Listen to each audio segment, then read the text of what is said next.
ทุกคนมันจะมาแจ้งเวียกอีกแล้วเด้อสำหรับผู้ใดที่อยากได้เวียกที่อยู่ในกรุงเทพกำลังสอบหาเวียกเห็นงานทำอยู่ตอนนี้มีเวียกมาแนะนำอยู่6เวียกเด้อมีแต่เวียกผู้หญิงเวียกผู้ชายยังบ่มีเนาะเวียกที่1จะเป็นเวียกแม่บ้านทั่วไปเงินเดือนจะเริ่มต้นอยู่ที่ 12,000 บาทมองเห็ดเวียกในแมนอยู่บางบัวทองมีนายจ้างอยู่3คนบ่มีสัตว์เลี้ยงเด้อหน้าที่ก็คือทำความสะอาดบ้านทั่วไปซักผ้ารีดผ้า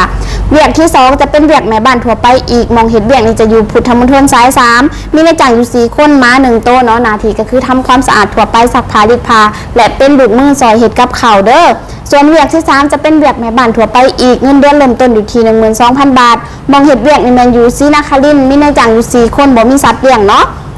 ขอคนที่เห็ดแนวกินง่ายๆได้กินฟรีอยู่ฟรีกับนายจ้างเด้อส่วนเวียกที่4จะเป็นเวียกแม่บ้านกึ่งพี่เลี้ยงน้องเงินเดือนเริ่มต้นอยู่ที่ 14,000 บาทถึง 15,000 บาทเนาะมองเห็ดงานในแมนอยู่กาญจนาพิเศษมีนายจ้างอยู่4คนบ่มีสัตว์เลี้ยง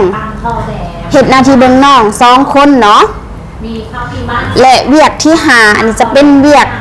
แม่บ้านกึ่งพี่เลี้ยงน้องอีกเงินเดือนเริ่มต้นอยู่ที่ 14,000 บาทถึง 15,000 บาทมองเห็ดเวียกอีกจะแมนอยู่พาราม5มีนายจ้าง4ม้า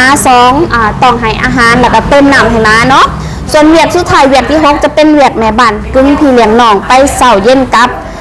เงินเดือนเริ่มต้นอยู่ที่ 15,000 บาทมองเห็ดงานมองเห็ดเวียกแมนยูพาราม2หรือว่าอยู่เทียนทะเลเนาะเขาเวียกนี้8:00 เลิกเวียกนี้ 18:00 นาทีเฮ็ดนาทีเบิ่งน้อง1คนอายุ2ปีดูแลทุกอย่างในดูแลทุกอย่างในส่วนของน้องเลยสำหรับเว้นใน6เวียกนี่ก็คือมีวันหยุดให้4มื้อถ้าประยุทธ์จะได้ OT เป็น